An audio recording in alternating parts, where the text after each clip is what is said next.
Buen día. Bueno, la clase teórico de hoy es cambios químicos y bioquímicos en cereales. Los cereales son gramíneas, miembros de la familia de las monocotiledóneas, Poaceae. Y esas son las principales especies que se utilizan en la alimentación humana.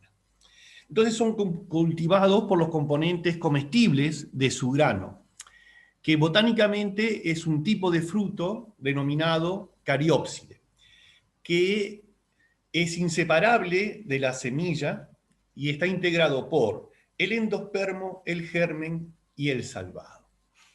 Entonces, las principales formas de consumo de los cereales es directamente sus granos, como podemos ver, arroz, maíz, como choclo, ¿no? Maíz hervido, o en forma de pop, también esa sería una forma de consumo directo de los cereales a partir de sus granos, pero también es haciendo harinas y sémolas. La diferencia entre harinas y sémolas es el tamaño de las partículas. En la sémola el tamaño de las partículas es muchísimo mayor que en las partículas de las harinas.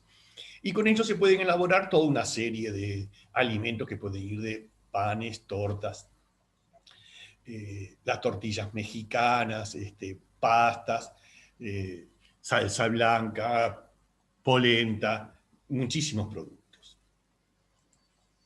A su vez también se pueden comer en copos y también bajo unas formas, a veces bastante, que no le asociamos tanto a los cereales, pero como pueden ser el aceite de arroz, aceite de maíz, o en las fermentaciones alcohólicas, por ejemplo, a partir de la cebada para la cerveza, o jarabes de alta concentración de glúcidos, como pueden ser jarabes de fructosa, jarabes de glucosa. Y la importancia de los cereales en la nutrición, lo pueden ver aquí, es que desde el punto de vista de la cantidad de energía que ingerimos en la dieta, los cereales aportan una gran cantidad. O a su vez también estaría recomendado que aportaran en nuestra dieta una gran cantidad. O sea, que tuviéramos una dieta donde haya una cantidad importante de cereales. Bien, entonces, para poder ir entendiendo la funcionalidad de los cereales, es bueno entender un poco la estructura del grano, o sea, del cariópside. Y los cariópsides son unos frutos cuyo pericarpio está fusionado con el tegumento de la semilla. Y es en una sola unidad, entonces que vulgarmente se conoce como grano.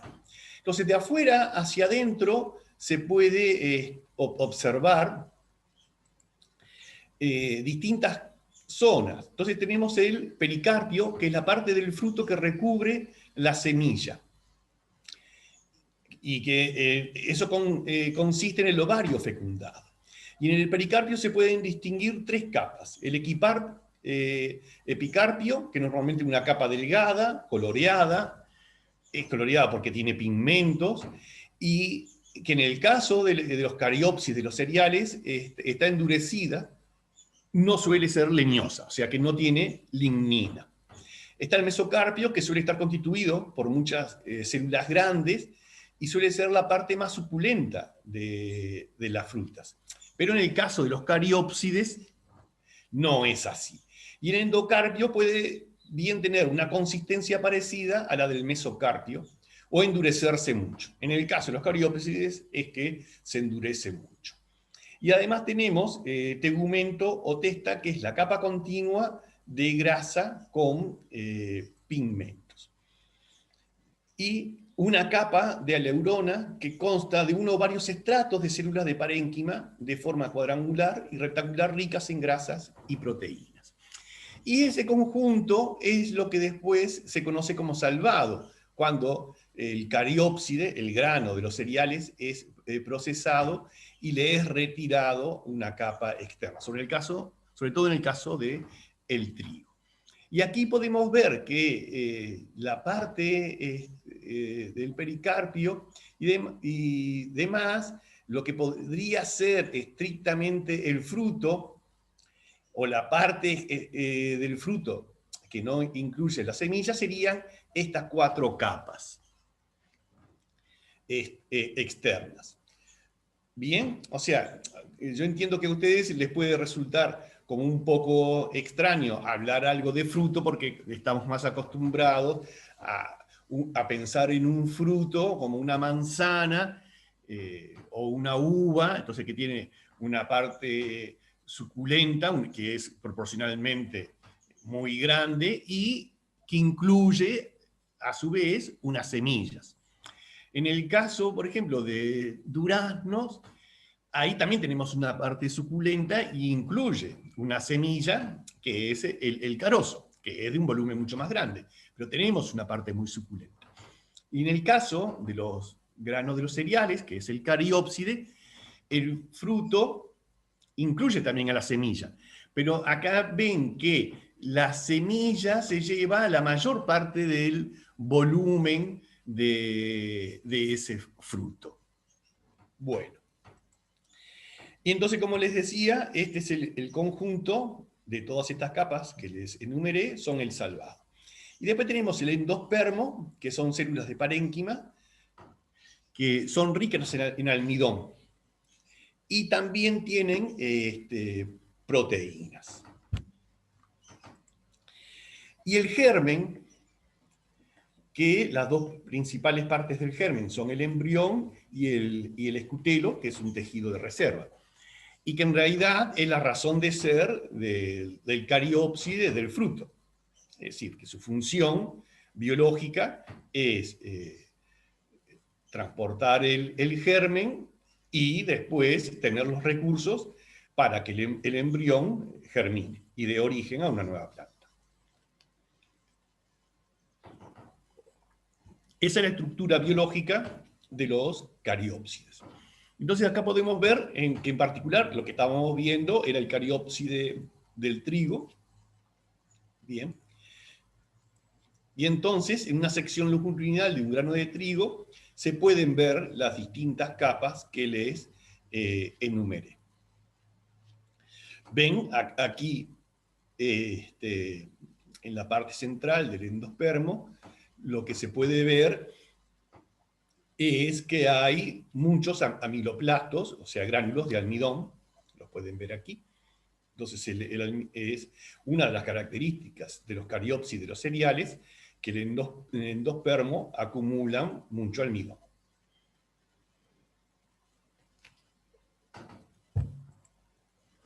Ven, y aquí tienen algunas microfotografías.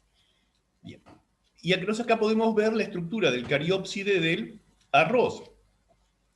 Ven que no es idéntico como al del trigo, pero es muy parecido y entonces todos tienen la misma estructura. Todas las capas que les enumeré y las distintas zonas, ¿no? Y entonces también ven que el endospermo ocupa un volumen y una proporción muy importante y también en uno de los extremos vamos a tener el germen. Lo mismo en el cariópside del maíz, de la cebada o de la avena. Ven que no son iguales, pero tienen estructuras pero muy similares. Entonces veamos ahora lo que nos va a interesar más, que es la composición química de los granos de los cereales, porque eso nos va a permitir entender la tecnofuncionalidad de los granos de los cereales. Entonces, ven los distintos principales componentes y podemos ver que por lejos el principal componente son los glúcidos, tienen un poco de agua y luego siguen las proteínas. Entonces ven que ahí los glúcidos, dependiendo del cariópside de cereal, varían entre un 65 y un 90% del peso de los granos de cereales. Y es más abundante en el caso del arroz y en la cebada, y en la avena es donde son más escasos, comparado con el arroz y la cebada, pero igual tiene una proporción muy importante de glúcidos. Y el componente principal de los glúcidos es el almidón. Y en el arroz blanco, comercial, y en la harina de trigo, están fundamentalmente constituidos por almidón. Ven, aquí tienen el contenido de glúcidos de los distintos granos de cereales. Bien. Ven que también hay hemicelulosas, celulosas y azúcares libres. Como componentes que es importante mencionar. Aunque están en unas proporciones bajas, vamos a ver que igual tienen importancia. Y entonces, también hay que tener en cuenta lo siguiente, que la distribución de los glúcidos en el cariópside de los cereales es muy distinta según la parte del cariópside considerada. Y entonces podemos ver que en el caso del endospermo lo que predomina es el almidón. En el caso del germen, lo que son más abundantes son los azúcares libres. Y en el caso del salvado, lo que van a estar predominando son hemicelulosa y celulosa. Y eso responde a la distinta estructura de esas componentes del grano,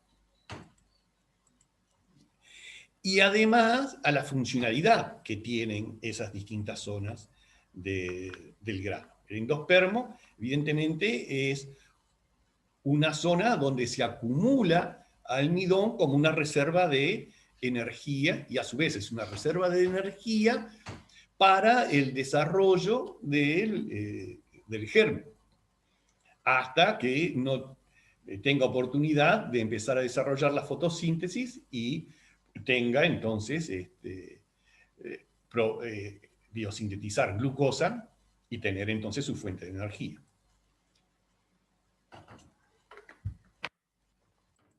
Bien, las semicelulosas, esos son unos componentes que ustedes ya los vieron en el tema de transformaciones químicas y bioquímicas en frutas y hortalizas, son polisacáridos distintos del almidón y de la celulosa.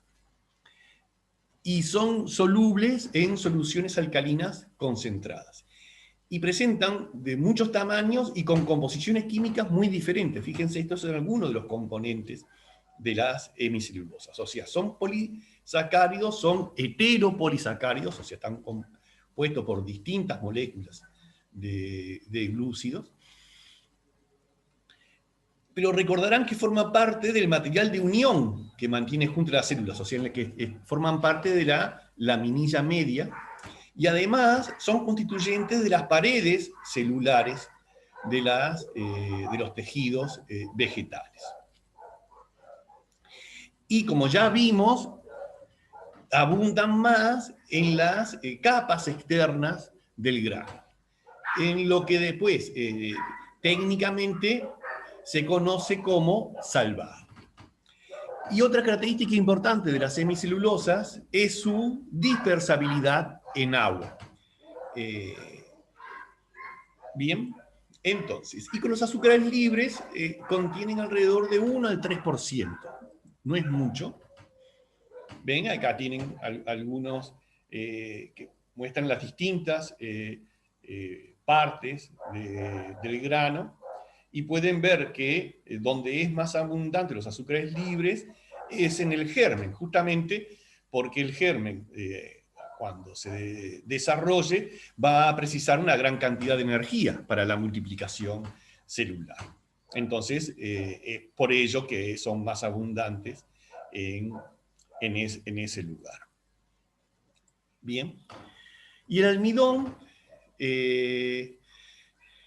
como ya les decía, está en dos permos, que es el lugar donde se acumula almidón, y aquí podemos ver las distintas proporciones de amilosa, y entonces también de esa manera podrán inferir cuál es la proporción de amilopectina. Pero es algo que ya habíamos visto, que en el almidón hay mayor abundancia de amilopectina que de amilosa. Bien. Y unos datos interesantes son las temperaturas de gelatinización del almidón de los distintos cereales. Entonces, como ven, es distinta, y en parte se debe a la distinta proporción que tienen de amilosa y amilopectina, los distintos cereales, y también a la propia estructura del gránulo amiloplasto de almidón que hay en los cariópsides, que difieren en la estructura. Y eso es lo que provoca que las temperaturas de gelatinización no sean las mismas. Bien.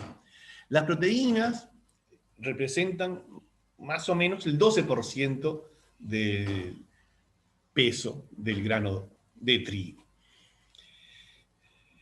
Y los otros cereales tienen entre 8 y 10%, y los que presentan más son la avena y el triticale. Y ven que también que la distribución de las proteínas difiere en los distintos tejidos. Ven que donde es bastante abundante es en el endospermo, también en el germen, ahí sobre todo porque va a haber enzimas, y en el escutelo también van a predominar proteínas, sobre todo va a haber enzimas, pero ven que en las capas exteriores no hay una gran cantidad de proteínas.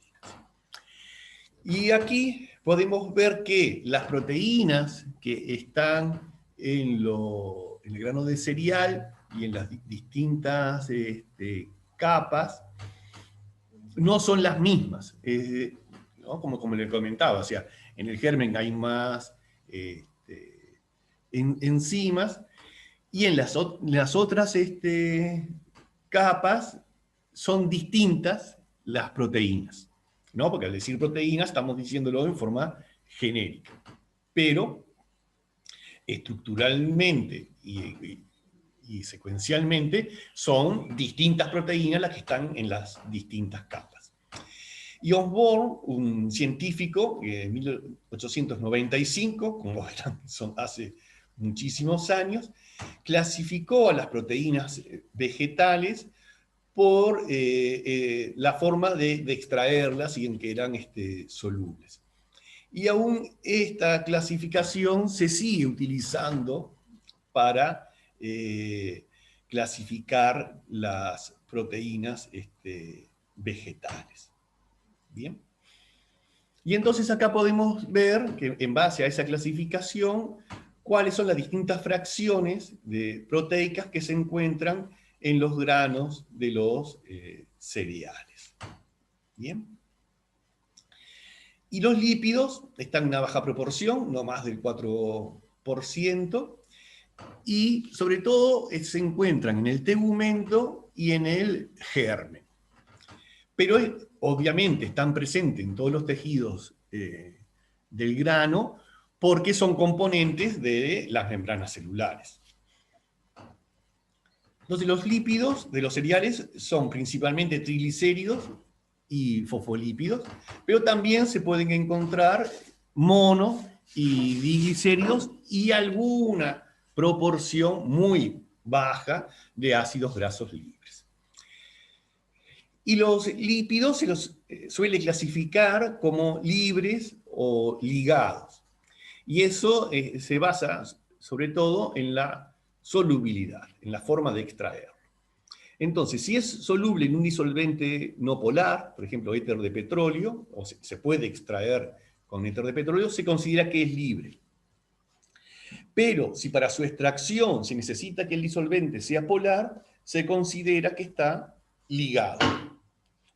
O sea que está unido fuertemente a otros componentes no lipídicos del grano.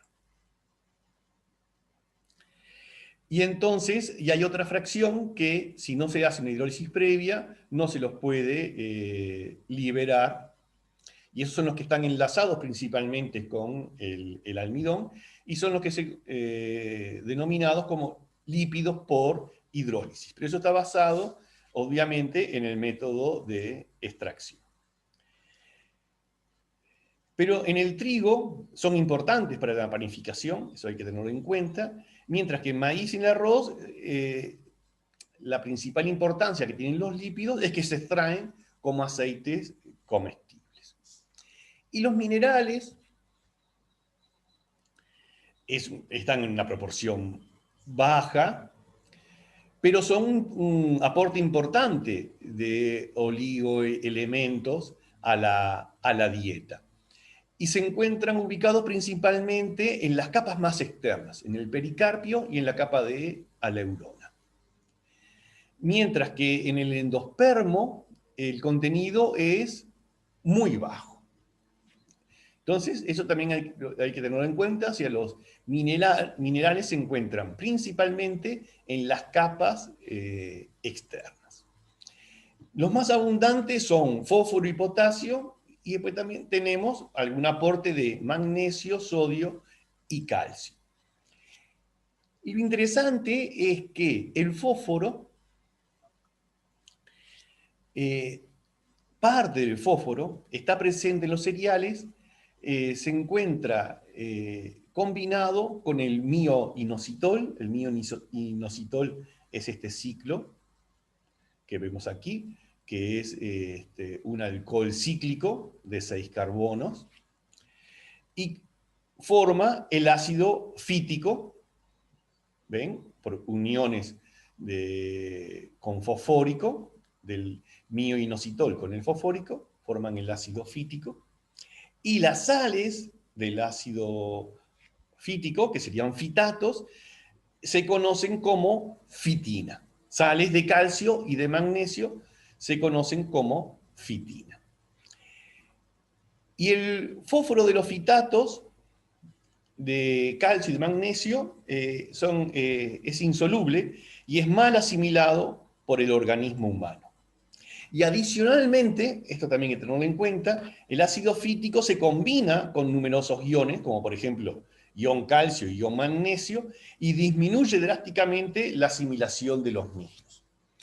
Y en el sistema digestivo, si a su vez se encuentra con otros iones, también el ácido fítico lo captará y disminuirá marcadamente la biodisponibilidad de esos cationes.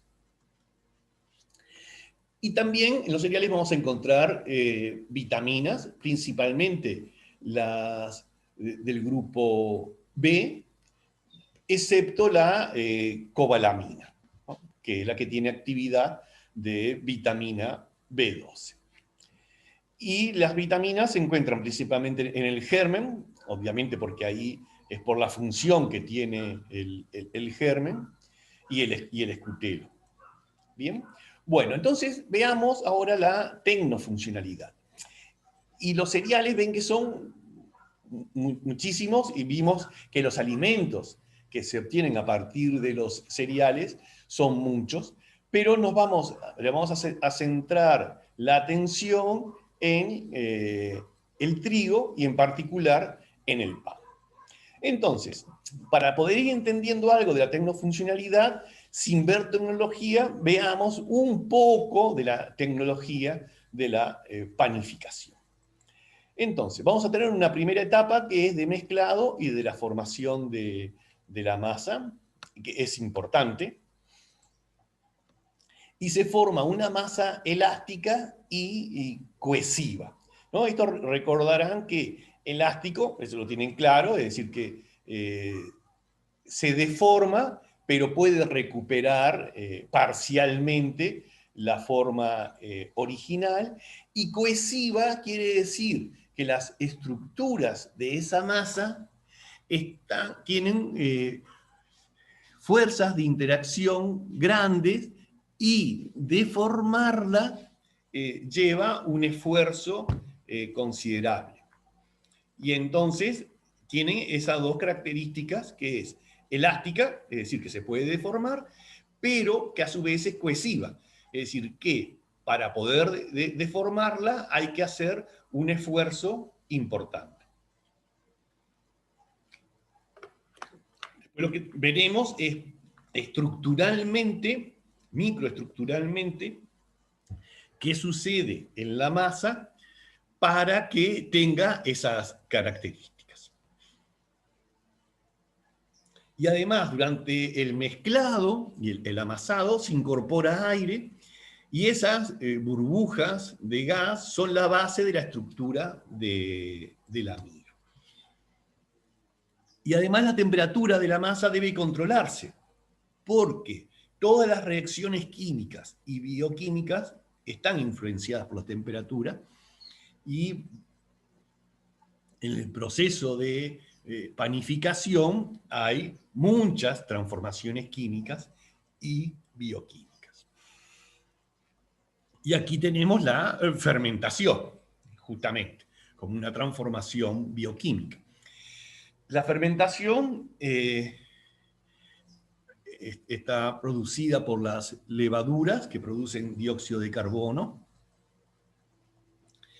y el dióxido de carbono entra en las burbujas de aire formadas durante el mezclado y contribuye a que aumente el tamaño de esas burbujas. Y entonces la masa se vuelve una espuma, sería una espuma sólida, no una espuma líquida, dependiendo de la capacidad de retención de gas por la red de gluten. Y aquí aparece el gluten, que puede ser que ustedes tengan una idea previa, pero ya veremos específicamente qué es el gluten, en qué consiste el gluten. Y además, durante la fermentación se desarrolla el aroma, a partir de pequeñas cantidades de diferentes componentes aromáticos volátiles que se están generando en la fermentación. Pero muchos de ellos desaparecen durante el proceso de horneado. Entonces ahí, ahora iremos viendo durante el horneado qué va sucediendo a distintas temperaturas. La temperatura que estaría indicando aquí es la temperatura en la que se encontraría el ambiente del horno. Y no tiene que ser necesariamente la que tenga toda la pieza de masa que se va a convertir en pan, ¿me entienden? O sea que siempre va a haber un equilibrio, y a su vez va a haber un gradiente de temperatura entre las zonas más externas de esa pieza y la zona central. Pero bien, al ir aumentando, estamos en una temperatura media ambiente, esta podría ser un poco más elevada, entonces al aumentar la temperatura, el dióxido de carbono que generaron las levaduras por fermentación se empiezan a expandir, y entonces eso es lo que uno ve cuando amasa, es que empieza a aumentar el volumen de la pieza que va a dar origen al pan, y a su vez aumenta la actividad enzimática. Y al aumentar la actividad enzimática, una consecuencia es que a su vez se va a generar más dióxido de carbono. Al ir aumentando la temperatura del horno, y en la zona donde estén las levaduras se alcance 45, 50 grados Celsius, eso destruye a las levaduras. Pero lo que hay que tener en cuenta es que las enzimas de esas levaduras persisten.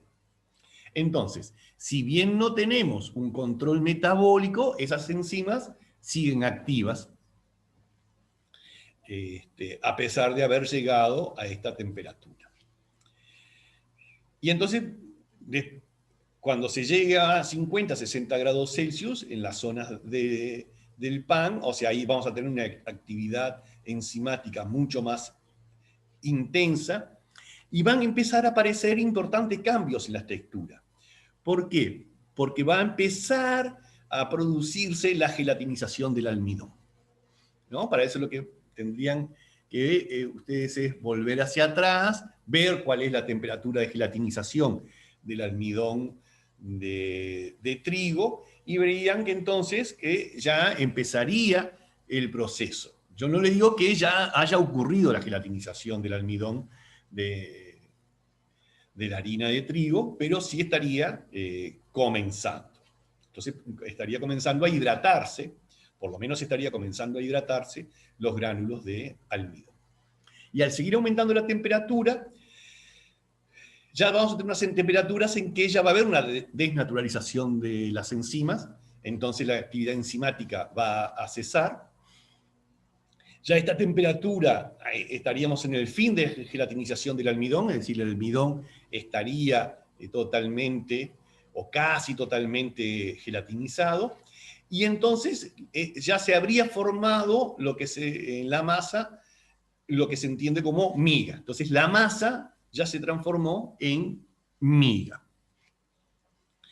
Al tener temperaturas más altas es cuando el agua comienza a evaporarse. Y entonces aparecen los primeros signos de la formación de la corteza. Porque si bien se va a empezar a evaporar agua, donde se va a notar más la deshidratación es en la periferia, en la corteza. Entonces es ahí donde va a haber mayor pérdida de agua, y eso es uno de los pasos que conduce a la formación de la corteza.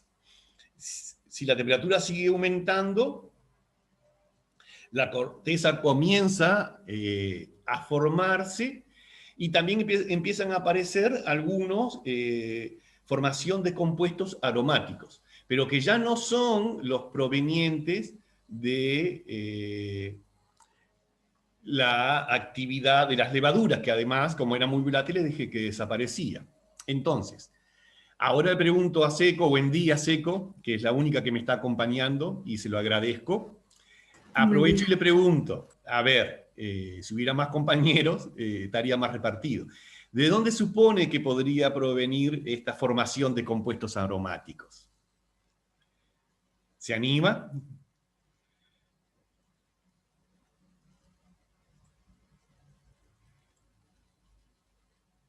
¿Me escucha Seco? Quizás solo está grabando. No sé. ¿Cómo? No sé qué compuestos que empiezan a evaporarse.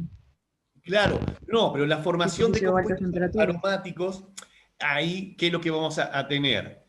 Fíjese, ya le doy un indicio que vamos a ir más adelante. Mire, además, al aumentar la temperatura, va a haber un desarrollo de color y va a seguir la formación de compuestos aromáticos.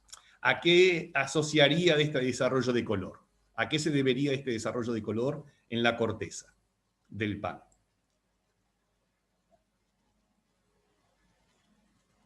A lo que vimos la otra vez, al pardeamiento. A una reacción de pardeamiento. Y una reacción de pardeamiento no enzimático, porque fíjense que ya ahora vimos que a unas temperaturas más bajas las enzimas se habían destruido, y entonces lo que vamos a tener es un pardeamiento químico, o sea, no enzimático. Y entonces aquí lo que tendríamos es la reacción de Maillard. Y entonces acá están unas condiciones favorables para que se dé la reacción de Maillard, que es una temperatura alta y a su vez unas actividades de agua adecuadas. Y eso, como se está dando un proceso de deshidratación, eso va a estar provocando que en la corteza vaya disminuyendo la actividad de agua. Y eso es lo que estaría favoreciendo la generación del color de la corteza. Pero también tenemos que recordar que en la reacción de Maillard también se formaban diversos compuestos, y entre ellos compuestos que contribuyen al aroma y al sabor. Y al seguir aumentando la temperatura, entonces va a haber un endurecimiento de la corteza, porque va a disminuir cada vez más la actividad de agua y la reacción de Maillard sigue progresando y entonces se siguen formando compuestos aromáticos. Y también van a ir aumentando el color, o sea, de la corteza. O sea, va a ser una corteza cada vez con un color más dorado. Bien. Y entonces en la panificación vamos a ver los distintos ingredientes. Vamos a ver que realmente aportan los granos de los cereales, y en el caso del trigo, y que lo incorporamos bajo la forma de harina. Entonces, ahí lo que vamos a ver que de los componentes del grano principal del trigo, vemos que el endospermo es un 83%, el salvado un 14% y el germen un 3%. Y recordarán que el endospermo está formado principalmente por almidón y proteínas, y el salvado en el proceso de la formación de la harina se separa del núcleo del endospermo y luego se utiliza, se combina con el resto del endospermo para elaborar harina integral, o se comercializa por separado, tanto para consumo humano como animal. Pero entonces en el proceso, fíjense que esto es interesante, que para obtener la harina integral no es que haya una molienda total, sino que se van separando las distintas zonas, las distintas capas, y luego se vuelven a mezclar. Y el germen se separa en la elaboración de la harina del endospermo y se comercializa como suplemento alimentario. Es decir, que principalmente la harina de trigo va a estar constituida por el endospermo y algo, porque la separación no puede ser tan exacta y precisa, algo de los componentes de salvado y algo de los componentes del germen, si van a persistir en la harina final. Bien. Entonces, la harina está compuesta principalmente por proteínas y almidón, desde el punto de vista cuantitativo.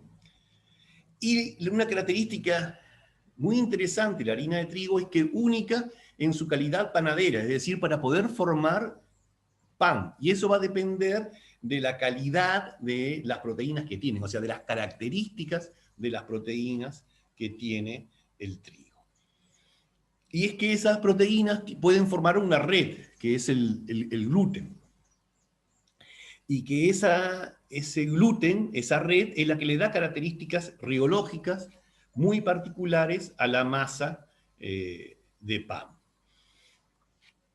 Y a su vez el almidón es importante porque es una fuente de nutrimentos para las levaduras en la etapa de fermentación. Y a su vez vamos a ver que tiene un papel muy importante en el envejecimiento del pan. Entonces, en el proceso de obtención de la harina tenemos una molienda. Acá tenemos un esquema de un molino industrial.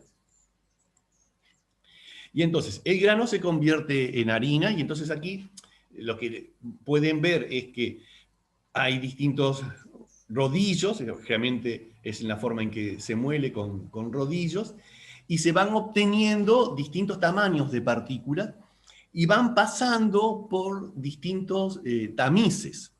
Y a su vez entonces se van separando fracciones por tamaño. Y el tamaño de esas partículas va a depender de la dureza que tengan esas partículas y la dureza que tenga el material que da origen a esas partículas. Entonces, el endospermo, que está formado principalmente por almidón. El almidón es mucho más fácil de moler, o sea, la estructura donde hay almidón es mucho más fácil de moler. No es que las moléculas sean destruidas, sino me refiero a los tejidos del endospermo, son mucho más fáciles de moler que las capas más externas, que tienen celulosas y hemicelulosas. Así que la estructura del salvado. Entonces es mucho más fácil moler al endospermo que a las capas del salvado. Entonces las partículas que se obtienen en el salvado son de mayor tamaño. Y entonces esa es la forma en que se van separando las distintas fracciones por tamaño de partícula. Y el tamaño de la partícula está bastante condicionado por la dureza de esa estructura. ¿Bien? Y entonces lo que le decía, tenemos distintos tamaños de partículas. Y entonces hay un tamizado y se obtienen distintas fracciones. Y aquí aparece entonces el concepto de grado de extracción. Y el grado de extracción es la cantidad de harina que se obtiene a través de la molienda de 100 kilogramos de grano. Es decir, que tengo un 100% de grado de extracción si a partir de 100 kilogramos de grano obtengo 100 kilogramos de harina. Pero entienden que ahí estaría incluyendo todos los componentes del grano.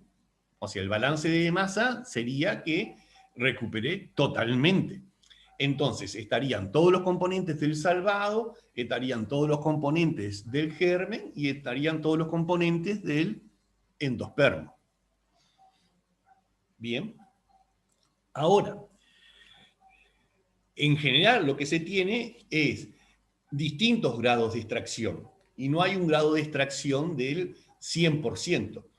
Por los que les comenté, que el salvado y el germen se separa del endospermo.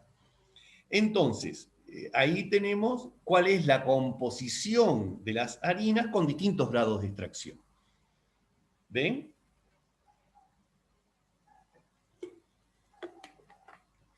Entonces, fíjense, para el caso de las proteínas, podemos ver que a medida el grado de extracción es menor,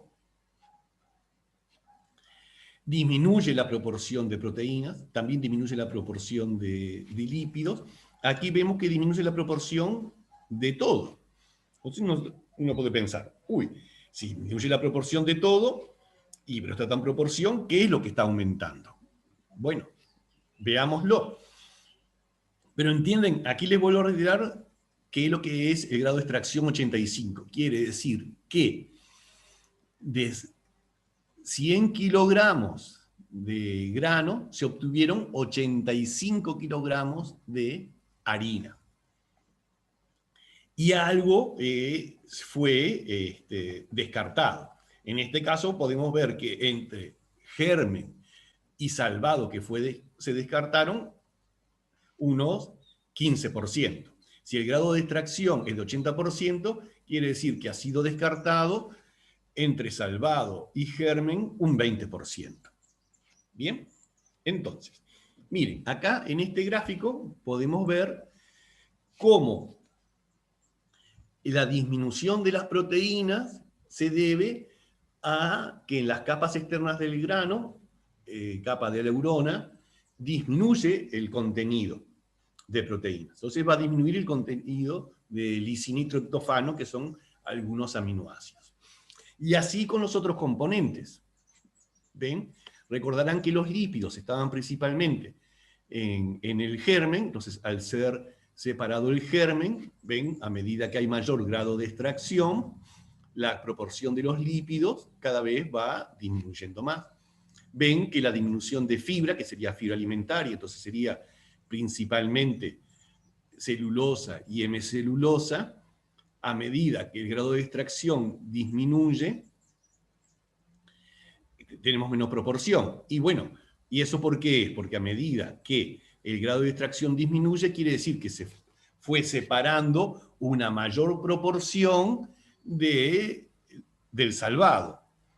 Y recordarán que celulosa y hemicelulosa se encontraban principalmente en el pericarpio, o sea que está incluido en el salvado. ¿Ven? Y además también ven que los minerales disminuyen y también las vitaminas. Y eso recordarán que también los minerales y las vitaminas estaban en mayor proporción, pero en muchísima mayor proporción, en las capas externas, que le corresponden al salvado. Pero entonces, ¿qué es lo que está aumentando? Y fíjense, lo que aumenta es con los glúcidos. Porque con los que nos vamos quedando es con la parte central, que es el endospermo.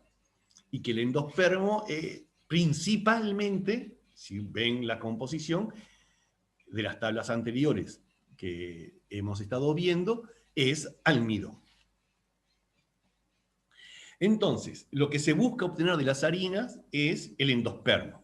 Entonces, las razones por las que se busca realizar eso es que la celulosa, las fibras de celulosa que están en los tegumentos, hacia la parte del salvado, resultan indigestas, si están en alta proporción. Y es deseable la eliminación del ácido fítico, ¿no? Recuerdan que el ácido fítico también lo que hacía era disminuir la biodisponibilidad de muchos minerales. Por otro lado, los lípidos que están en el germen son hidrolizables y oxidables. Entonces, recuerdan que esos eran fenómenos que conducían a la rancidez. Y entonces esos fenómenos de hidrólisis y de oxidación van a disminuir la estabilidad de las harinas durante el almacenamiento, porque se podría estar desarrollando esos procesos de enranciamiento. ¿Bien? Y además, las harinas de baja extracción, es decir, que cada vez más alejadas de un 100%, presentan mejores propiedades sensoriales. O sea, una que es el aspecto más blanco. Pero eso es sensorial. Por lo menos que hasta determinado momento el pan blanco era lo que resultaba más atractivo. Y también funcionales, tecnofuncionales, por ejemplo, en las pastas panaderas. ¿Bien? Y entonces, fíjense también aquí que lo que pasa con el grado de extracción, ¿no? A medida que nos quedamos con mayor proporción del endospermo, es decir, cuando el grado de extracción disminuye, quiere decir que se está descartando mayor proporción de salvado y de germen, y entonces cada vez predomina más el endospermo, y entonces ven que hay una disminución del contenido de vitaminas que están en las capas más externas. El agua también es un componente importante en la formación de la masa, porque el agua se necesita para la formación del gluten. También es necesaria porque para disolver los azúcares y las enzimas, que estos son importantes en el proceso de fermentación, se necesita para hidratar y que entonces se pueda dar el proceso de gelatinización de los gránulos de almidón, que es una transformación importante al pasar de no solo de harina a pan, sino de masa a pan. ¿Bien? Porque en la masa panaria todavía no hay gelatinización del almidón. Y además, la presencia de agua ayuda a controlar la temperatura de la masa, ¿no? Sobre todo por las características del calor específico del agua, que es que para aumentar un grado Celsius se precisa una gran energía, y entonces eso ayuda a controlar los cambios de temperatura que se van dando en la masa de pan. Otros ingredientes es la levadura, que es necesario, que es la Saccharomyces cerevisiae, Y estas levaduras lo que van a hacer es una fermentación alcohólica. Solo lo pueden hacer a partir de monosacáridos. Entonces, los disacáridos, como por ejemplo sacarosa, que es en el caso de este, también podría ser lactosa o maltosa, en el caso de la panificación va a ser sacarosa si es incorporada, o maltosa, que va a provenir naturalmente de los componentes de la harina de trigo. Tienen que ser hidrolizados previamente a monosacáridos. Bien, y entonces durante la fermentación se libera dióxido de carbono, etanol, que desaparece durante el horneado por volatilización, y a su vez se genera, como es, compuestos aromáticos.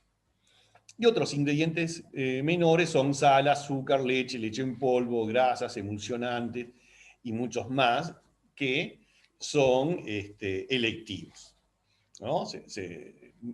Es de opción. Pero solo con harina, agua y levadura ya se puede hacer pan. Y ahora veamos las proteínas y su papel en la panificación. Entonces, las proteínas están entre un 9 y un 13%. Y una gran proporción de esas proteínas que están en la harina del trigo poseen la característica de combinarse con el agua y dar origen al gluten. ¿Entienden? O sea, no el 100% de las proteínas de la harina de trigo van a dar origen y a la formación del gluten, pero un 85% aproximadamente sí. Y entonces, funcionalmente, tecnofuncionalmente, el gluten posee estas propiedades, que es la de cohesividad, elasticidad, pero a su vez también extensibilidad. Y eso lo podemos ver cuando se amasa, que lo que podemos ver es que la masa se extiende.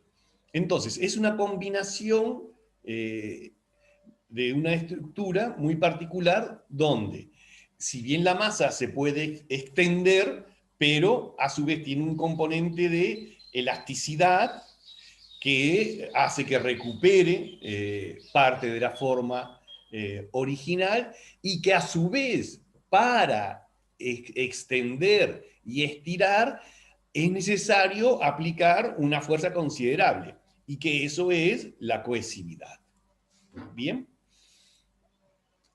Entonces, veamos qué es el gluten. Entonces yo le podría decir, el gluten es una red, pero con eso no les estaría diciendo mucho.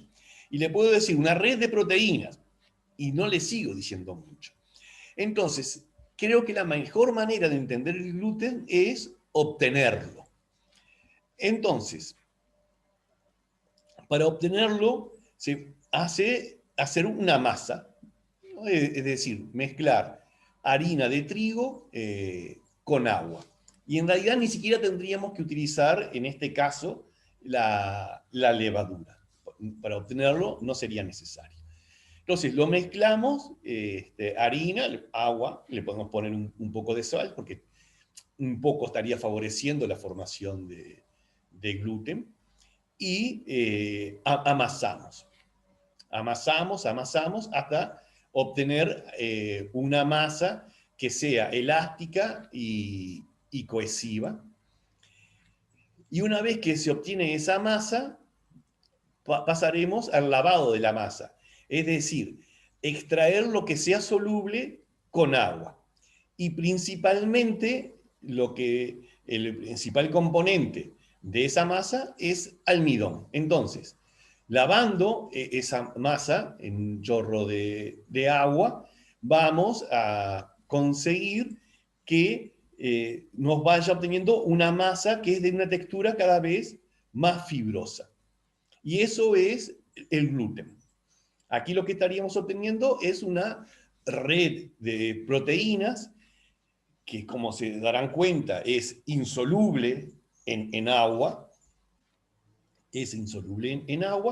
y entonces al seguir amasando y prolongar la extracción, cuanto más este almidón se extraiga, la masa va a quedar cada vez más elástica y cohesiva. Entonces, lo que principalmente queda en este proceso es proteína. Y eso es lo que se conoce como gluten. Claro, acá en la composición del gluten, si lo fuéramos a analizar, veríamos que algo quizás de almidón quedó, algo de lípidos quedó y algo de minerales quede, porque el lavado que se realiza no es 100% efectivo.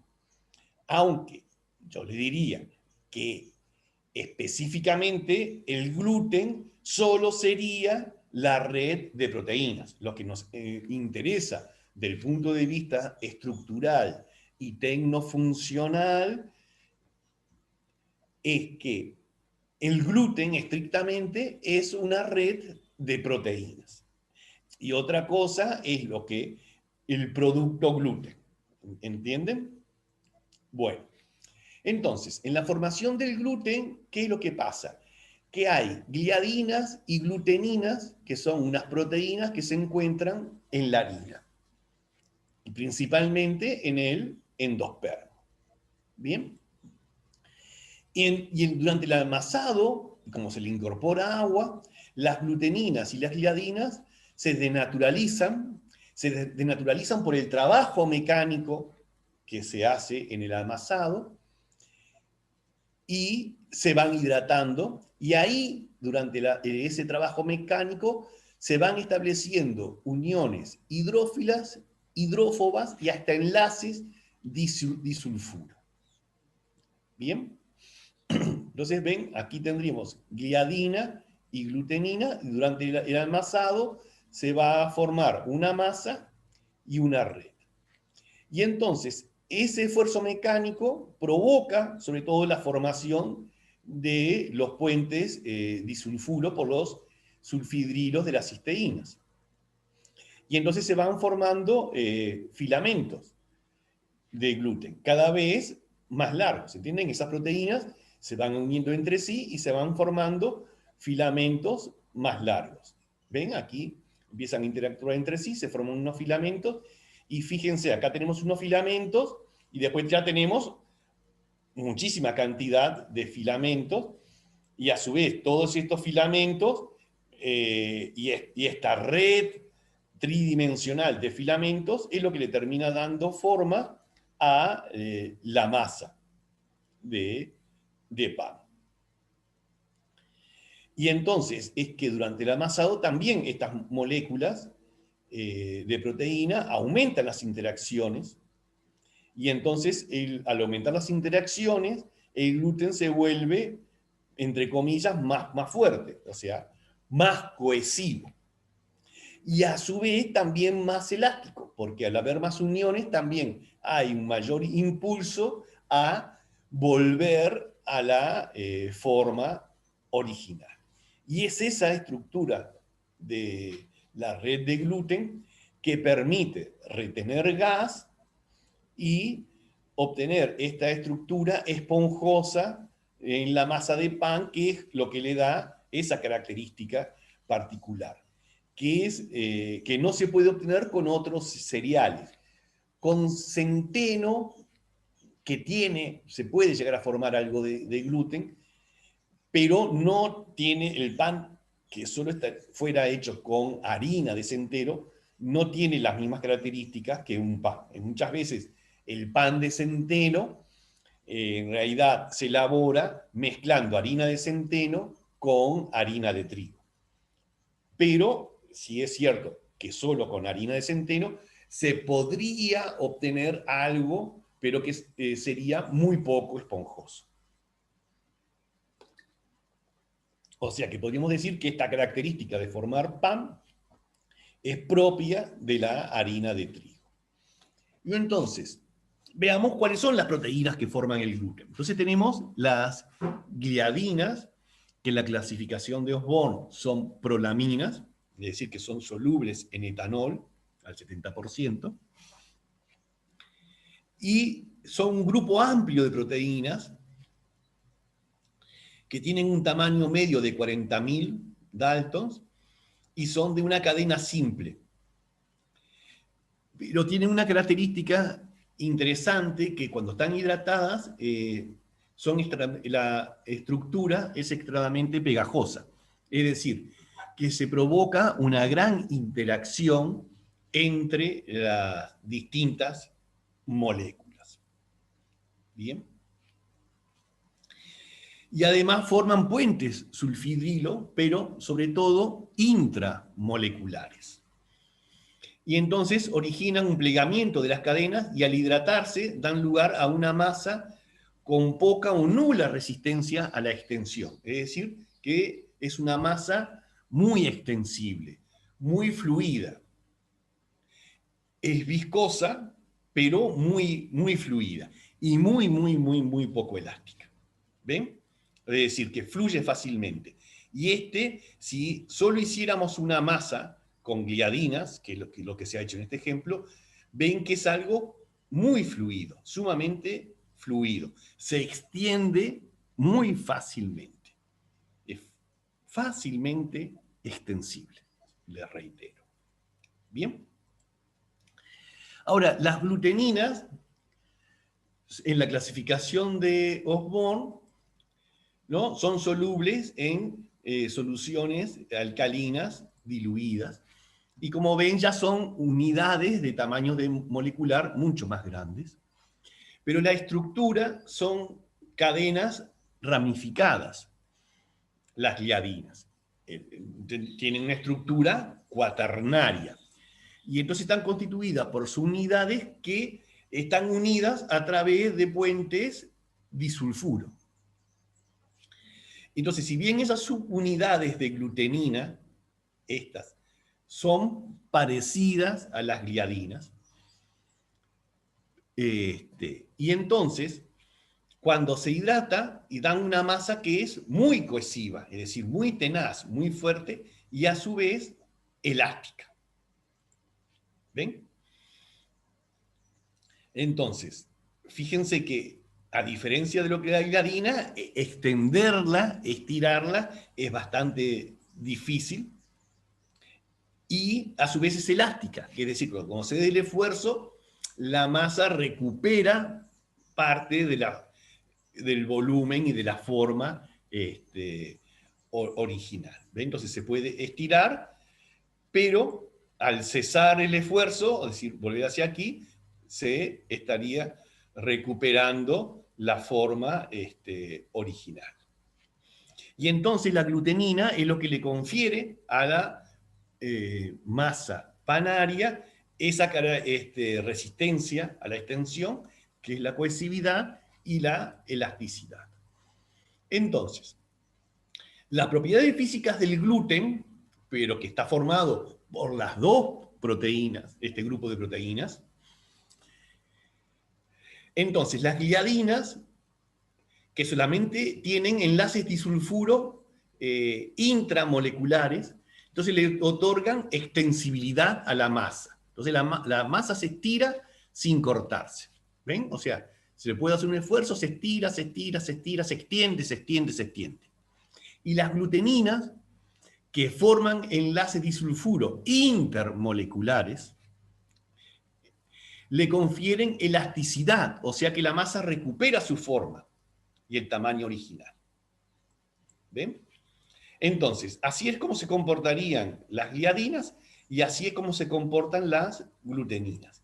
Y así es como se comporta el gluten. El gluten tendría los dos comportamientos. El de las gliadinas, que es extenderse, y el de las gluteninas, que es el de ser elástico y cohesivo. ¿Bien? Entonces, si lo quisiéramos llevar a un modelo físico, podemos ver el modelo de Burgers. Y aquí lo que tendríamos que el modelo de Burgers estaría compuesto por un modelo de Kelvin-Ford y un modelo de Maxwell. Entonces, ¿qué es lo que lo estamos representando aquí? Para que tengan idea, con resortes y amortiguadores. o unos pistones. Entonces, cuando se lo somete este sistema modelo a una fuerza, tenemos que ver después cuál es la respuesta de este sistema. Entonces, los resortes se van a estirar y cuando cesa el esfuerzo, recuperan. Pero ven que, si acá lo que yo tengo es como un pistón que va a tener un amortiguador, cuando a esto lo estiro, no hay forma de que esto recupere la forma original. Entonces aquí lo que voy a tener, en el caso de los amortiguadores, solo voy a tener extensión.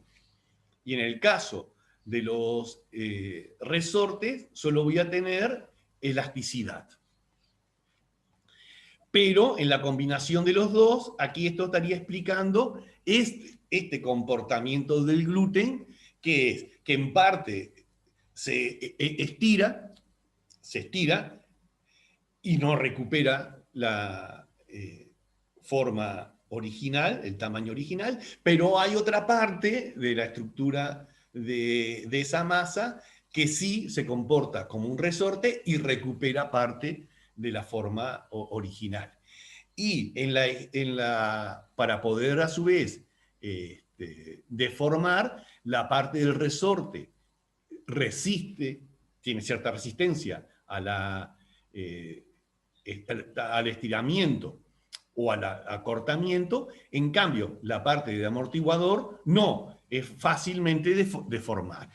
Bien, entonces esto estaría representando en forma modélica el comportamiento físico de la masa de pan, o si se quiere hasta un gluten hidratado. Bien. Entonces, en bibliografía muchas veces van a encontrar la fuerza de la masa. Cuando hablan de la fuerza de la masa, en la bibliografía se están refiriendo a la elasticidad del gluten. Entonces, miren esto, es interesante. Las harinas que presentan una mayor proporción de gluteninas son más fuertes y tenaces, o sea, son más elásticas y cohesivas. Mientras que las harinas que presentan una mayor proporción de gliadinas son más viscosas y extensibles. Y entonces es que, dependiendo de la variedad de trigo y en las zonas que se cultive, hay mucha variedad en la composición del gluten y en la cantidad total de gluten. O sea, hay mucha variación en la cantidad de gluteninas y de gliadinas que haya en la harina y a su vez en la proporción que se encuentren entre ellas.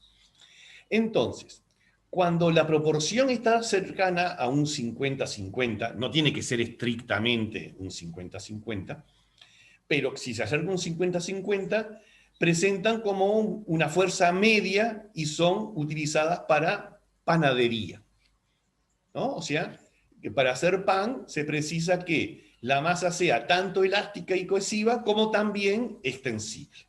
¿Bien? Pero cuando las harinas presentan una mayor proporción de gluteninas, se utilizan para elaborar pastas, por ejemplo, espagueti. Y eso es por la funcionalidad que se tiene para hacer un espagueti. ¿Entienden? O sea, que es otro. Es una estructura distinta a la masa de pan.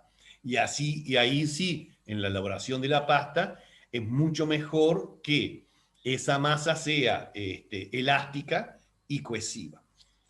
Pero si lo que se van a hacer son, por ejemplo, galletas, es mejor que esa masa sea extensible. Fíjense que al hacer galletitas, lo que se va a hacer es amasar, amasar y estirar, estirar, estirar, porque el espesor de una galletita es muy estrecho.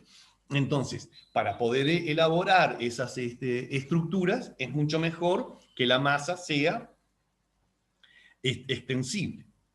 ¿Bien? Entonces, la calidad del gluten va a estar influyendo en la elaboración del pan. Y las propiedades y la estructura son importantes, porque forman una masa elástica Y esa masa elástica a su vez va a retener el gas durante la fermentación y la cocción y va a permitir la expansión. Y a su vez va a retener la forma de la hogaza cuando luego esa estructura se consolida. Entonces ahí lo que tendríamos es como una arquitectura del pan, la estructura del pan. Entonces lo que tenemos que pensar es esto. Tenemos una masa y esa red es lo que va a permitir que cuando con la incorporación de aire primero y luego la generación de dióxido de carbono se va a provocar la formación de burbujas, de alvéolos, y eso va a hacer que la masa se expanda, entonces ahí va a tener que ser extensible, bien, y durante el horneado, a su vez, los gases se van a dilatar y entonces esa masa se va a extender aún más, y entonces ahí, para que se tiene que seguir extendiendo. Pero a su vez también no puede ser que se extienda y no se consolide. Y entonces esas son las otras características que le va a dar a la masa del pan, que sea elástica y cohesiva. Es decir, mirá, esto es una estructura. Y luego, durante el horneado, eso se va a terminar de consolidar. Y entonces tenemos toda una red que sostiene la estructura del pan. Y entonces por eso es sumamente importante la cantidad. Y entonces fíjense en este estudio cómo al cambiar ya la proporción de gluten, ya no estamos hablando acá de la proporción que haya entre gliadinas y gluteninas, sino la cantidad total de gluten, entonces pueden ver que al ir aumentando, el volumen de la hogaza de pan que se logra es cada vez mayor. Entonces, eso explica la funcionalidad que tiene el gluten en la elaboración de pan.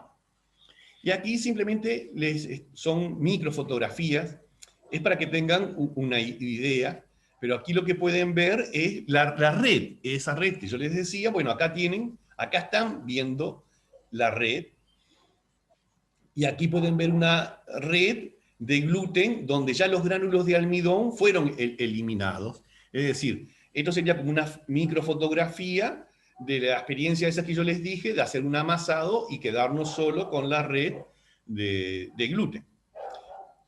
¿Ven?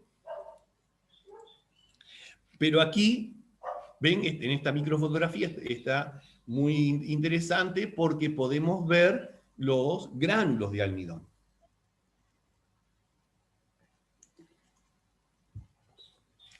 Entonces, fíjense que los de la superficie han sido lavados, pero todavía en el centro de esa masa persisten algunos gránulos de almidón que todavía no han logrado eliminarse. Pero entonces ahí podemos ver cuál es la estructura de la masa del pan, que sería una red de gluten, pero a su vez que está interactuando con almidón. Y aquí quizás vemos el almidón, pero después también tendríamos que pensar que es gránulos de almidón, pero que después gelatinizan. Entonces también ahí sería interesante tener, que no lo conseguí, una microfotografía de pan donde viéramos la red de gluten y a su vez los gránulos de almidón gelatinizados. Bien. Y aquí lo que yo les decía, que cuando la masa se hornea, los gránulos de almidón absorben agua, se hinchan, y mucho más llenando la mayoría de los huecos, ¿entienden? Aquí lo que podríamos ver es que estos gránulos se hinchan mucho más. Muy bien. Entonces, vamos a ver otros constituyentes, además de las proteínas, cómo influyen en el proceso de panificación. Y los glúcidos. Entonces, en los glúcidos tenemos azúcares simples, almidón y hemicelulosas. Los azúcares simples, la principal función que van a tener es que constituyen el sustrato inicial de la fermentación. Eso va a permitir que las levaduras generen el dióxido de carbono que es necesario para la estructura esponjosa del pan. Además de que contribuyen al sabor y además son responsables del color de la corteza, ¿no? Aquí esto ya lo hablamos porque van a permitir que se dé la reacción de Maillard. Y el almidón, las funciones que cumple es que es fuente de azúcar porque va a generar maltosa y glucosa. Eso es porque en la harina de trigo hay amilasas que van a convertir parte del almidón en maltosa y en glucosa, y entonces la glucosa es fuente de azúcar y para las levaduras, y la maltosa, bueno, con otras enzimas que hidrolicen la maltosa, podrán hacer que las levaduras tengan una fuente de energía para estar generando sobre todo dióxido de carbono. ¿Ven? Tanto alfa amilasa y beta amilasa que se encuentran en la harina estarían dando origen a azúcares que luego las levaduras utilizarían en la fermentación. Además, el almidón diluye al gluten, porque entonces, si ustedes hacen el experimento ese que les dije y se quedan solo con la red de gluten, verán que esa red de gluten no tiene la misma característica que el pan. Entonces, con una red de gluten hidratada, no tendríamos un alimento como el pan. Tendría estructuralmente otras características. Entonces, la incorporación del almidón es lo que realmente le da la textura final. Y a su vez es lo que le proporciona superficie de unión al gluten. Y esa gelatinización también forma una masa flexible. Entonces, lo que podríamos ver es esta estructura, o sea, una red de gluten que a su vez con gránulos de almidón, interactuando entre sí. Bien. Y además, al gelatinizarse, absorbe agua del gluten y entonces origina una estructura que es impermeable a los gases. Y entonces lo que va a permitir es que las burbujas o los alvéolos de gas que se formaron se estabilicen, ¿no? Si bien son otras las proteínas que van a estar estabilizando esos alvéolos, sí la matriz de gluten y almidón es la que termina consolidando esa estructura esponjosa. Bien. Y además acá tenemos a las hemicelulosas, que juegan un rol importante, porque sobre todo las hemicelulosas captan una gran cantidad de agua, y entonces eso van a disminuir el tiempo de amasado, y a su vez mejoran la textura y el volumen de pan. Porque las hemicelulosas aumentan la estabilidad de los alvéolos gaseosos, interactuando con las proteínas que están en la interfase, y estabilizan los alvéolos, por lo que se obtendrían unos mayores volúmenes de pan. Entonces, a pesar de que las celulosas están en una baja proporción, juegan una función importante en la estructura del pan. Y los lípidos, que se pueden agrupar entre enlazados dentro del almidón y no enlazados o libres, ¿no? Los enlazados con el almidón, ven que esta estructura se logra en forma biosintética, es así como se sintetiza en las células, y entonces es que, sobre todo en las amilosas o las ramas lineales de las amilopectinas, que tienen una estructura helicoidal, la parte central no es hidrófila, porque los grupos hidrófilos quedan orientados hacia el exterior, Entonces ahí se dispone la cadena hidrófoba y el extremo hidrófilo queda en un extremo de esa unión con las amilosas y las amilopectinas. Y los libres se extraen con facilidad y están constituidos principalmente por triglicéridos, glicolípidos y fosfolípidos, y que cumplen una función importante en la panificación. Y los polares, que serían los glicolípidos y los fosfolípidos, son los que cumplen una función más importante. Y entonces, para una mejor calidad de la masa de pan y el volumen del pan, es necesaria una adecuada cantidad de lípidos polares, porque estos actúan como agentes humectantes y facilitan la hidratación de la harina y a su vez el ordenamiento y el deslizamiento de las moléculas de proteínas durante el amasado. ¿Por qué? Porque a su vez interactúan con las proteínas y tienen esta disposición, que es que en esos lípidos polares el extremo polar interactúa con las zonas polares de las proteínas y a su vez tenemos como una doble capa de lípidos que interactúan entre sí a través de sus cadenas hidrófobas y entonces esto permite una gran interacción entre las proteínas. Y entonces esta asociación hace que sea más fácil el ordenamiento y el deslizamiento de unas proteínas con respecto a otras. ¿Entienden? O sea, porque estas interacciones que están aquí en el amasado son fáciles de romper y entonces es mucho más fácil esto que si hubiera interacciones directas entre las proteínas y entonces haría que el amasado fuera mucho más laborioso. Bueno, entonces, miren, veamos también el almidón cómo va a estar influyendo en la estructura del pan y sobre todo el pan viejo y duro. Entonces también con unas recomendaciones de una tía que sabe cómo recuperarlo. Entonces, en general, a veces tiende a pensarse que el pan viejo y duro es un pan seco. ¿Bien? ¿Será así?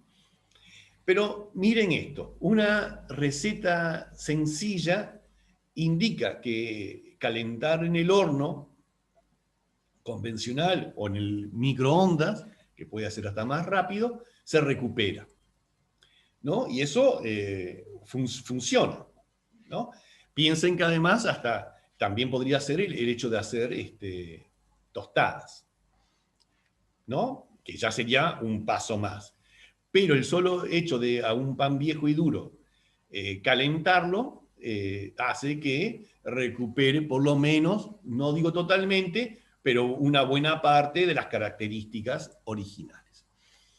Ahora, si fuera pan seco, uno debería pensar que por calentarlo recuperaría la humedad. No. Y entonces, el pan duro no es que sea pan seco. Sí es verdad que un poco de deshidratación pudo haber ocurrido y estar contribuyendo, pero no es la causa principal. Para nada es la causa principal. Y entonces, ¿qué es lo que sucede entonces? Entonces lo que tenemos que ver es una masa. Cuando tenemos una masa, ¿qué sería? Una red de gluten que está interactuando con gránulos de almidón. Hay un horneado, calor. A su vez, toda esta red está hidratada, por supuesto. Y entonces, durante el horneado ocurre la gelatinización de los gránulos de almidón. Y eso es lo que se convierte en un pan fresco y que resulta muy apetecible. ¿Ven? Y aquí hay almidón gelatinizado. Ahora, con el tiempo, lo que va a ocurrir es que se forma una estructura del pan endurecido. ¿Y cuál es el cambio? Que hay una retrogradación del almidón. Es decir, que empieza a haber nuevamente interacciones principalmente va a ser entre las moléculas de amilosa que retrogradaron. Y al retrogradar quedan menos hidratadas, expulsan agua. Entonces por eso no es que el pan se seque, sino que el agua queda interactuando de una manera distinta que en el pan fresco. Y entonces, pero ya esa estructura de almidón retrogradado es lo que le va a dar una mayor dureza al pan. Pero entonces, si le sometemos al calor, lo que se puede lograr es que esas moléculas de amilosa, y en parte también las de amilopectina, si algo hubieran retrogradado, es que vuelvan a hidratarse y entonces recuperar total o parcialmente la estructura del pan fresco. Y eso, entonces, esta es la explicación de por qué funciona someter al calor al pan envejecido y recuperarlo. Claro, que si ya ese pan viejo lleva varios días, entienden que el proceso de retrogradación avanzó mucho y entonces ya es más, y los cambios estructurales que ocurrieron ya no permiten que haya una recuperación. Bien, pero el pan de 2 o 3 días bien puede recuperarse por calor. Bien.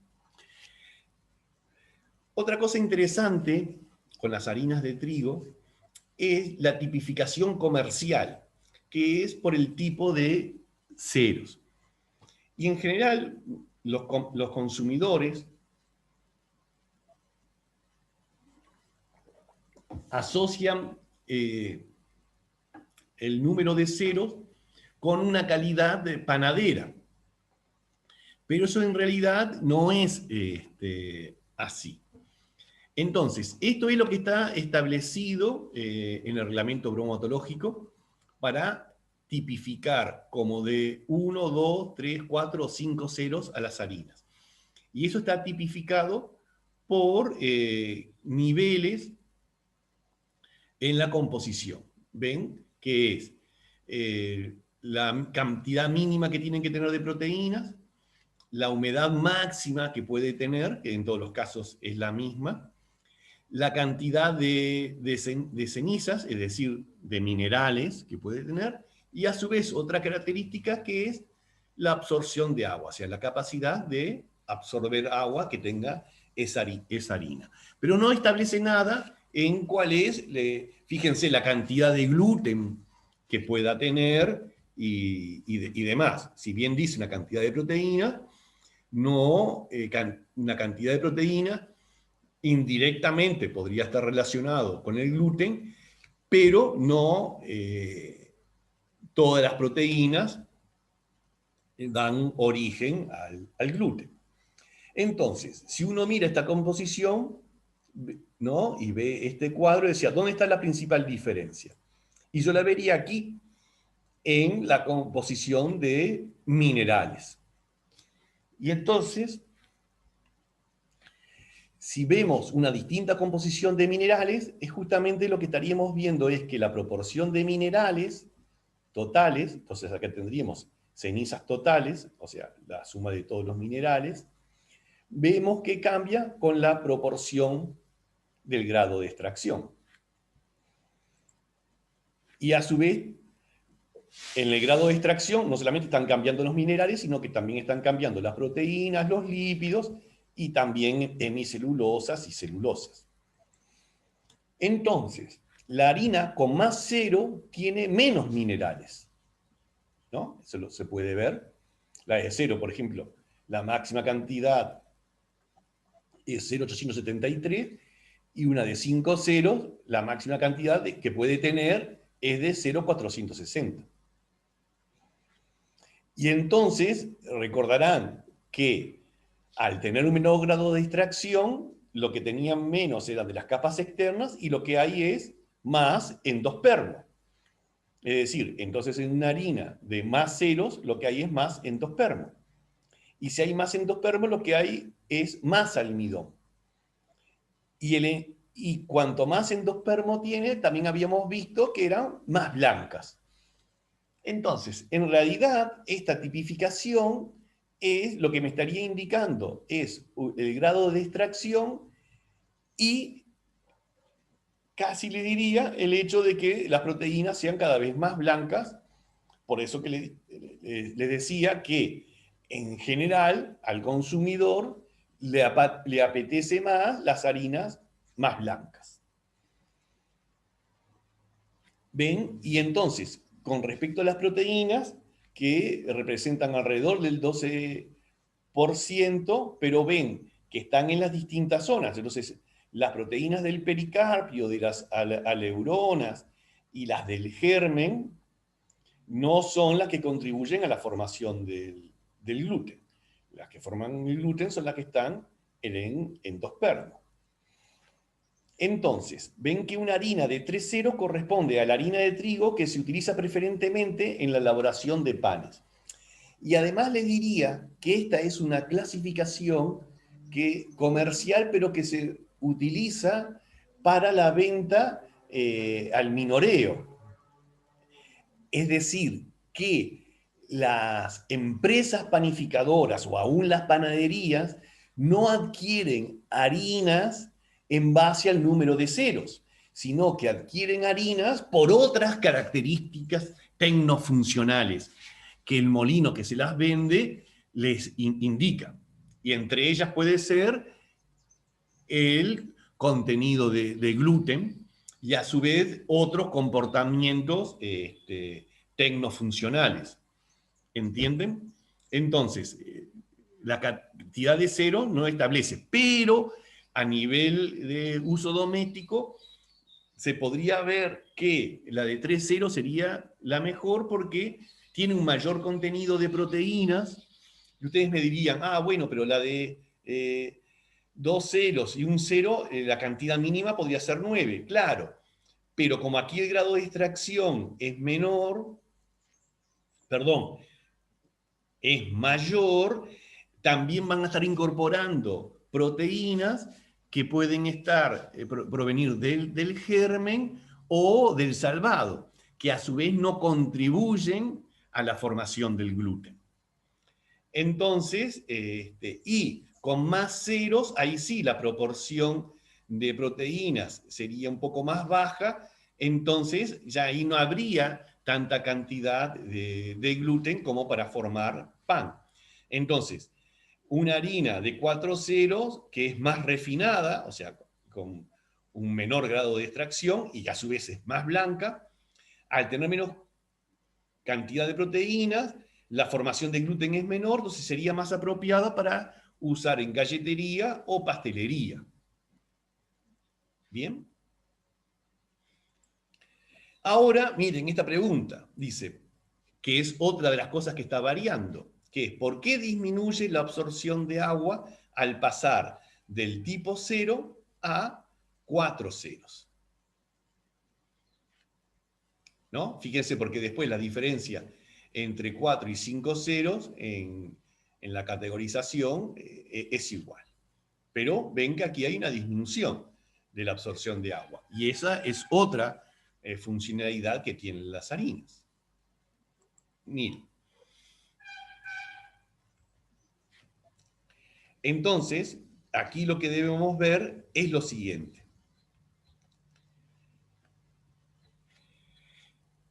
Al disminuir el grado de extracción, entre las cosas que disminuyen, es la cantidad de hemicelulosas.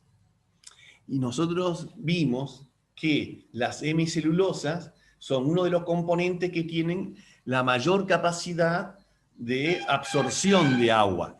Y eso es lo que va a contribuir a que se hidrate más fácilmente la harina y se forme la masa. Y entonces, eso explica por qué a su vez, con el cambio de ceros, haya una disminución en la capacidad de absorción de agua. ¿Bien? Con el gluten siempre ha sido algo vital en la formación del pan. Pero dependiendo de la variedad de trigo que se tenga, entonces va a variar la calidad de la harina, es decir, la cantidad total de gluten que puedan tener. Y entonces siempre se ha buscado cómo mejorar esa funcionalidad del gluten.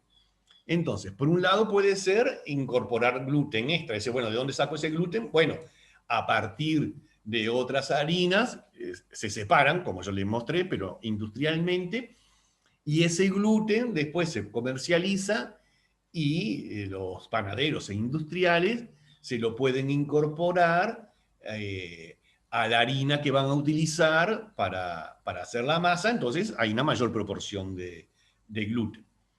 Bien, eso sería por un lado. Pero después hay otras maneras químicas de hacer que aumenten la interacción entre las proteínas, entre las gliadinas en sus interacciones intramoleculares y las interacciones intermoleculares, las gluteninas, que es favorecer la formación de puentes disulfuro. Y eso se puede lograr químicamente. Entonces, hasta hace un tiempo, aquí en Uruguay, para ello se utilizaba el bromato de potasio.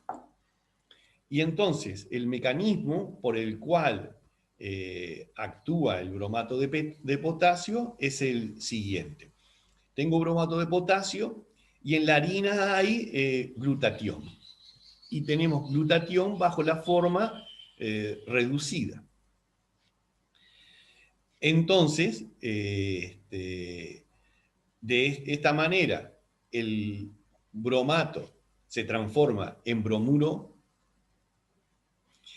y el glutatión reducido se oxida a glutatión oxidado y se forma un puente disulfuro. Y este glutatión oxidado interactúa con las proteínas que tienen sulfidrilos, porque hay cisteínas, y ayuda entonces a que se formen puentes disulfuro.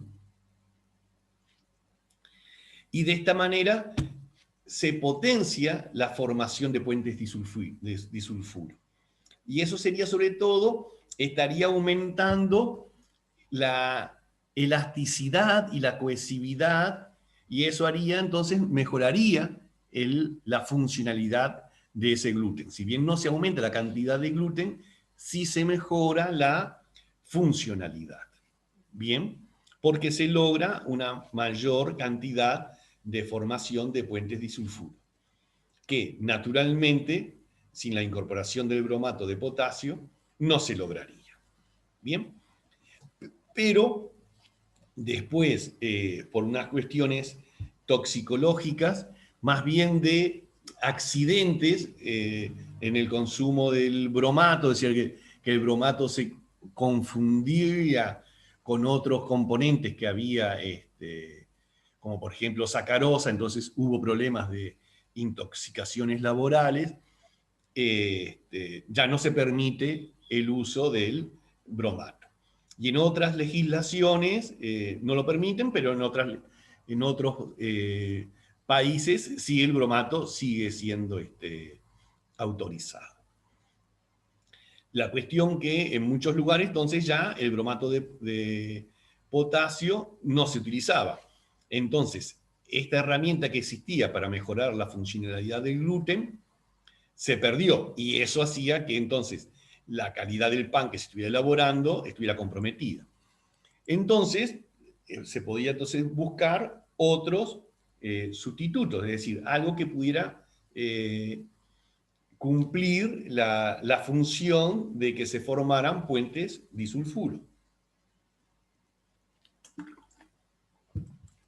Entonces, una sustancia que se vio que podía empezar a tener esa funcionalidad es el ácido ascórbico. Entonces se vio que experimentalmente el ácido ascórbico funcionaba. Entonces, algunos autores buscaron cuál era la explicación mecanística, química, el mecanismo químico, por el cual el ácido ascórbico estaría permitiendo la formación de puentes disulfuro. Bien, entonces, que el ácido ascórbico interactúe con el glutatión, como ocurría en el bromato, eso ya no es posible. Claro, porque muchos autores buscaron un mecanismo que supusieron que tendría que existir un mecanismo similar al del bromato, ¿no? Entonces, que el ácido ascórbico reaccione con el glutatión reducido no es viable químicamente. Pero entonces vieron que, al revés, que el ácido dehidroascórbico, es decir, que es la forma oxidada, sí podía estar interactuando con el glutatión reducido, y entonces el ácido dehidroascórbico convertirse en ascórbico y el glutatión reducido en glutatión oxidado, y después entonces el resto del mecanismo, en la formación del puente disulfuro con la proteína, continuará igual. Entonces, la cuestión es decir cómo podría aparecer el ácido dehidroascórbico. Entonces, lo que habría que ver es esta parte, es decir, que el ácido ascórbico, en presencia de oxígeno, se oxida a ácido dehidroascórbico. Y entonces, ese ácido dehidroascórbico sí sería el que estaba interactuando con el glutatión. Entonces, vieron que mediante este mecanismo, y entonces la incorporación del ácido ascórbico, y siguiendo este ciclo, también se podrían estar formando puentes disulfuro y mejorar la funcionalidad del gluten que hay en una determinada harina de trigo. Bien. Bueno, como extra les voy a mostrar algo sobre el arroz parbolizado, ¿no? O que el arroz parbolizado también lo podríamos conocer como arroz vaporizado o sancochado. Entonces, el arroz parbolizado, ¿qué es? Es un arroz que ha sido parcialmente cocido, pero con cáscara.